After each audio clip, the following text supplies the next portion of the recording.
Brought to you by Chitale Bandhu. Break नंतर bulletin मध्ये आपलं पुन्हा एकदा स्वागत। बातमी आहे पावसाची।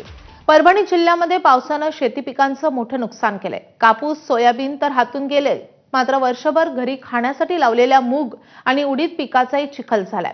परभणीच्या साळापूर्वी शिवारातल्या कच्छवे कुटुंबानं 2.5 एकरामध्ये सोयाबीन, कापूस लावला तर 1.5 एकरमध्ये मूग आणि उडीद घेतला। मात्र सततच्या पावसाने शेतीचा चिखल झाला असून मूग आणि उडीद पीकही हातातून गेलेत।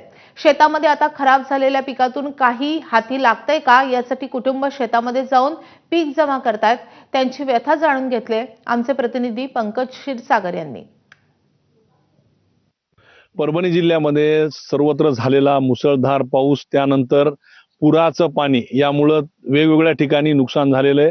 मी सध्या परभणीच्या गंगाखेड तालुक्यातील साळापुरी या ठिकाणी आहे। या शेतकऱ्याचं आपण बघू शकतो, जसं कापूस आहे, सोयाबीन आहे, याचप्रमाणे या शेतकऱ्याने मूग आणि उडीदाची लागवड केली होती।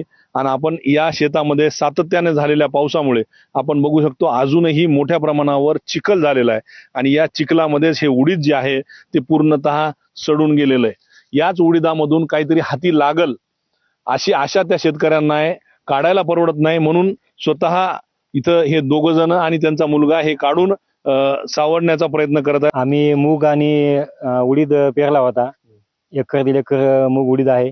जवळपास 90% नुकसान आहे। 10% सुद्धा हाती लागल म्हणून शक्यता नाही, पण ते पण जे पण आहे ते हाती काही लागावं म्हणून आम्ही स्वतः म्हणजे मजूर परवडत नाहीत, तर आम्ही घरचेच मुलं हे घेऊन आम्ही मजुरी करून हे उडीद आणि मूग गोळा करण्याच्या। सरकारनं थोडं लक्ष देऊन आमचं थोडंसं हे करायला पाहिजे। शाळेतले लेकरं ते घेऊन यावं लागायला, आम्हाला काढावं लागायला। हे खूप आमचे नुकसान झालेले। आता घर आम्ही कसं ढकवायचं, काय ढकवायचं, ह्याच्यासाठी थोडंसं सरकारनं आमच्यावर लक्ष द्यायला पाहिजे। थोडंसं काही ना काही आम्हाला हे करायला पाहिजे। वर्षभरासाठी जे मूग आणि उडीदाची डाळ लागते त्यासाठी हे पेरलेलं होतं, मात्र त्यामध्ये काही आलेलं नाही। त्यामुळे आता शासनानं या सर्व नुकसानीपायी भरीव मदत देण्याची मागणी या शेतकऱ्यांची।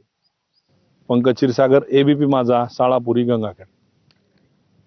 तिकडे सोलापूर जिल्ह्यामध्ये अतिवृष्टीमुळे सांगोला तालुक्यामध्ये